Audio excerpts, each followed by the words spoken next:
Olá pessoal, sou a professora Bárbara de Educação Ambiental do Colégio Universo. Hoje a gente vai dar início ao primeiro conteúdo da segunda parte da disciplina. Nós já terminamos a primeira parte, que foi do teste, já revisamos, já fizemos o teste, e hoje a gente começa esse segundo momento da disciplina sobre poluição. Não sei se vocês já trabalharam esse conteúdo, mas agora a gente vai começar ele com os conceitos introdutórios, e depois a gente vai falar um pouco melhor de cada um deles. Eu trouxe aqui para vocês primeiro algumas definições de dicionário, realmente, para a gente trabalhar esse conceito de poluição. O que é uma poluição? O que viria a ser uma poluição? O que é que a gente pode considerar como poluição ou não? Então, o primeiro conceito, a primeira definição é que é a degradação do meio ambiente provocada pelo homem, a deterioração de propriedades químicas ou físicas de um ecossistema pelo acúmulo ou retirada de suas substâncias. Então, o que é que a gente pode observar primeiro nessa definição? Que é a degradação, ou deterioração, ou destruição, eles são sinônimos, do meio ambiente causada pelo homem. Então, a ação de poluição, é feita pelo homem. A natureza não polui si própria, nós poluímos a natureza. Então, é uma destruição do meio ambiente causada por nós, feita por nós. É a deterioração de propriedades químicas ou físicas de um ambiente, isso é muito amplo, vai desde das características de um rio, por exemplo, a do solo, tanto pelo acúmulo quanto pela retirada de suas substâncias, das substâncias da natureza. O segundo conceito é que é aquilo que contamina o meio ambiente. O terceiro é que é a contaminação ou deterioração do ambiente com substâncias químicas, lixo, fumo, ruído, etc. Então, a gente pode, nessa terceira definição, observar que a poluição ela não é causada somente por uma substância química, pelo acúmulo de uma substância química. Pode ser também ou por lixo, pode ser também por um ruído. Um barulho frequente, um barulho característico, pode ser considerado como poluição. A gente vai trabalhar isso melhor na aula de poluição sonora. Sobre poluição ainda, é toda ação, a gente pode considerar como toda ação humana que causa algum tipo de dano, algum prejuízo ao meio ambiente, independente de sua intensidade. Independente se é numa região pequena ou numa região ampla, se causa um dano pequeno ou se causa um dano muito grande e irreparável. Então, independente de sua intensidade, toda ação humana que cause algum dano, algum prejuízo ao meio ambiente, seja ele a fauna ou a flora, ou a fauna e a flora. Ou aos elementos não vivos também. Algum dano ao oceano, ao mar, ao solo, ao ar. Então, qualquer dano ao meio ambiente em geral. Pode causar danos não somente aos animais e plantas, mas também ao ser humano. A gente sabe que só nós poluímos e que ele não faz mal essa poluição não faz mal somente para o meio ambiente, faz mal para a gente também. Então, ela pode causar danos para nós. Problemas de saúde, por exemplo, não. Isso a gente vai ver nas questões de poluição atmosférica, problemas respiratórios, ou problemas de indiretos, por exemplo, de problemas ao meio ambiente que vai nos afetar. Porque nós dependemos do meio ambiente. O meio ambiente não precisa da gente, mas nós precisamos do meio ambiente. Então, problemas diretos, como uma crise respiratória, um problema respiratório, ou indiretos, pode ser classificada em 7 tipos principais e alguns outros que eu vou comentar nessa aula. A poluição torna-se cada dia mais impactante por causa da industrialização e sociedade moderna. Hoje em dia, a gente sabe que com a globalização, industrialização, urbanização, a sociedade moderna, o capitalismo, todos esses fatores fazem com que a gente tenha uma produção muito acelerada e se a gente produz muito, a gente também vai produzir muito lixo. A gente não vai produzir só o material, a gente vai produzir lixo. Então, essa produção de lixo ela tem crescido exponencialmente, ela tem crescido cada dia mais. Isso tem sido muito, muito notável no meio ambiente. Os prejuízos que isso causa têm sido muito notáveis, os danos que isso causa. O efeito disso no meio ambiente é muito nítido. Desculpa. A poluição ela é presente em todo o planeta, em proporções menores ou maiores. Em alguns lugares eles são mais poluídos, eu vou falar aqui no slide para vocês. Em alguns lugares são menos poluídos, isso a gente vai ver no decorrer das outras aulas também. Aqui são os 7 tipos que eu falei para vocês naquele outro slide. A atmosférica, do ar, hídrica, que é a da água, sonora, visual, radioativa, do solo e térmica. Essas não são as únicas, existem outras que também são consideradas poluição, e eu vou falar sobre cada uma delas em aulas específicas. Eu vou dedicar uma aula somente para uma delas. Vou falar primeiro da atmosférica, depois hídrica, sonora, e cada aula sobre um tipo de poluição. Aqui eu coloquei umas situações particulares, uns casos particulares que a gente pode acabar encaixando dentro daqueles tipos que eu falei no outro slide. São eles. Primeiro, balãozinho de derramamento de petróleo. Aconteceu recentemente no nosso litoral, na costa do Nordeste, derramamento de petróleo, uma quantidade muito grande de petróleo. Não foi a primeira vez que essa situação aconteceu, já no próprio litoral brasileiro já aconteceu em outra situação, em outro momento, esse derramamento de petróleo. E eu podia classificar, se vocês questionarem, não, mas dá para classificar o derramamento de petróleo como poluição hídrica? Dá. Foi uma poluição que aconteceu no mar, que prejudicou o ambiente marinho, então dá para colocar como poluição hídrica, sim. Só que como é uma situação um pouco mais atípica, é um que a gente não vê com tanta frequência, que a gente não tem tanta notificação, que é mais recente, eu quis trazer em separado para falar um pouquinho sobre isso com vocês. Essa situação do derramamento de petróleo na costa do Nordeste, principalmente, ela é muito prejudicial porque o petróleo ele é composto por substâncias tóxicas. Então, essas substâncias tóxicas que tiveram contato com muitos organismos marinhos, elas são capazes de matar esses organismos. Por exemplo, corais. Muitos corais morreram por entrar em contato com esse petróleo. Morreram asfixiados por entrar em contato com esse petróleo. E outros organismos que foram mortos direta ou indiretamente com essa substância no oceano. Então, é uma situação que parece um pouco mais atípica, mas que acaba acontecendo com mais frequência do que deveria. O segundo balãozinho que eu coloquei foi a poluição luminosa.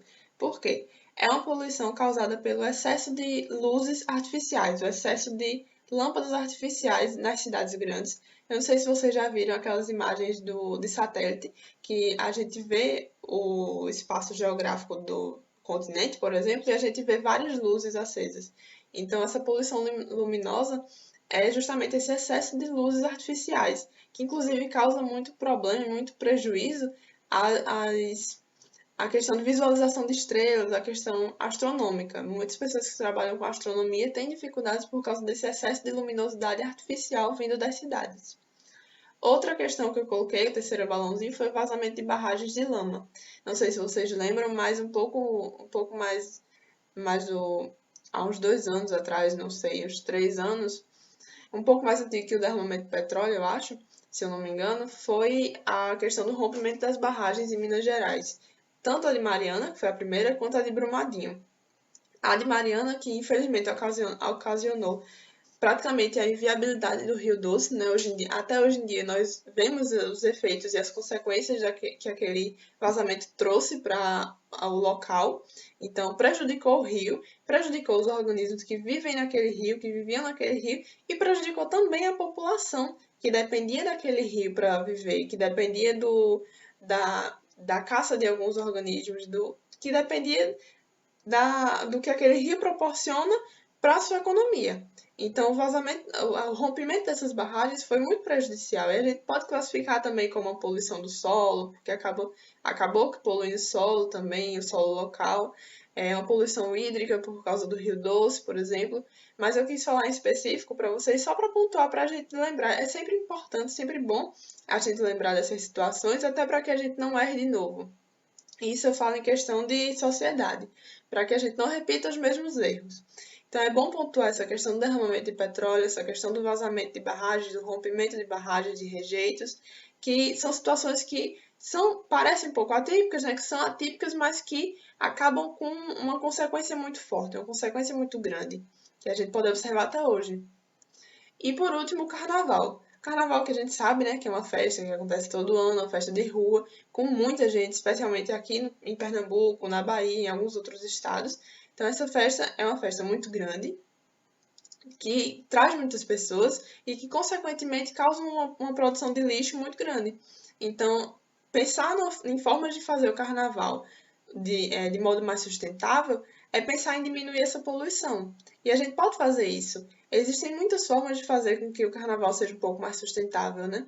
A gente tem o glitter, que pode ser usado um glitter biodegradável, tem fantasias que hoje em dia tem-se uma política de não usar fantasias de penas, algumas outras situações, como confete biodegradável também, evitar ficar usando plásticos e descartando plásticos. Muita gente hoje em dia leva o próprio copo para essa festa e para outras festas também. Não usar canudos e outros produtos de plástico, que a gente sabe que polui bastante o meio ambiente, demora muito tempo para se degradar. Então, é uma festa que acontece uma vez no ano, mas que tem um impacto muito grande. Só no ano passado, eu gosto de trazer esse dado porque eu acho ele bem chocante. Só no ano passado, a gente teve uma produção de mais de 100 toneladas de lixo só no Recife, nos pontos de carnaval do Recife. Então, é muito lixo para pouco local. Só no Recife, sem contar com Olinda, que também é um grande foco de carnaval. Então, se a gente pensa nessa produção de lixo todos os anos, é uma produção de lixo muito grande. Então, causa uma poluição muito grande, muito significativa. Alguns dos lugares mais poluídos do mundo. Eu trouxe 3 exemplos: na Indonésia, Argentina e Rússia. Tá em ordem. Esse primeiro é o da Indonésia, o segundo da Argentina e o terceiro da Rússia. São alguns exemplos dos lugares mais poluídos do mundo. Não são os mais poluídos, são alguns dos mais poluídos. São lugares bem conhecidos, bem famosos pela situação em que eles se encontram atualmente. E para a gente ver a que ponto o ser humano consegue chegar, a que ponto nós chegamos, né? Até onde a gente consegue destruir. Se vocês observarem essas imagens, a terceira imagem da Rússia, praticamente não se vê mais a água, só lixo, assim como a primeira. Então, são imagens chocantes para que a gente veja que a poluição não é só uma questão de conversa, é realmente uma realidade. É uma realidade que precisa ser conversada, precisa ser trabalhada, para que não piore, na verdade, para que melhore. Coloquei para aqui para vocês os 2 protocolos, o de Kyoto e o de Montreal. São protocolos relacionados à poluição, por quê? Primeiro a gente tem o de Montreal, que é de 1987, e o de Kyoto veio depois, em 1997. O de Kyoto, ele está relacionado à emissão de gases poluentes que prejudicam o efeito estufa, a camada de ozônio. Da mesma forma de Montreal. O protocolo de Montreal ele também está relacionado à diminuição e até o não uso de substâncias que prejudiquem a camada de ozônio. Essa questão de camada de ozônio, efeito estufa, a gente vai trabalhar um pouco melhor na aula de poluição atmosférica. Mas é importante vocês saberem esses 2 protocolos que eles dois têm praticamente o mesmo objetivo, né? Foram feitos em anos diferentes, 10 anos, se não me engano. O de Montreal em 1987, isso, em 1987 e o de Kyoto em 1997. Então, alguns países entraram em acordo e se disponibilizaram, se responsabilizaram por diminuir essa emissão de gases poluentes, para que essa camada de ozônio não aumente os buracos e a gente não piore o efeito estufa. Como evitar ou diminuir a poluição? Existem muitas formas de fazer isso, né? Já que a gente tem muitas formas de poluição também presentes no nosso dia a dia, existem muitas formas também de evitar ou de diminuir. Eu coloquei aqui algumas, não são as únicas, vocês podem pensar em outros, e eu tenho certeza que vai acabar vindo na cabeça de vocês no decorrer desse momento, desse módulo da disciplina, né? Quando a gente for falar dos tipos específicos de poluição, eu tenho certeza que vai vir na cabeça de vocês essas formas de conservação, de preservação, e eu coloquei aqui algumas. Primeiro, preferir o uso de transportes coletivos ou os que não emitem gases poluentes. Transportes coletivos, como os ônibus, né? E os que não emitem gases poluentes, como bicicletas. Então, preferir algum desse tipo de transporte para que não fique, para que a gente diminua um pouco o número de carros na rua, porque a gente sabe que o carro libera gases poluentes e a grande quantidade de carro que a gente tem hoje em dia vai liberar uma grande quantidade de gases poluentes. O segundo foi fiscalizar e punir indústrias que descartem seus resíduos de forma inadequada. A gente sabe que muitas indústrias não agem com consciência, com responsabilidade, de pensar se o seu rejeito, o seu resíduo, ele está sendo descartado com algum tratamento, aonde ele está sendo descartado. Então, são coisas que precisam ser levadas em consideração para que a gente não acabe poluindo rios, córregos, riachos, outras fontes de água, o solo, o ar e etc. Não jogar lixo no chão, que é uma questão bem individual, né?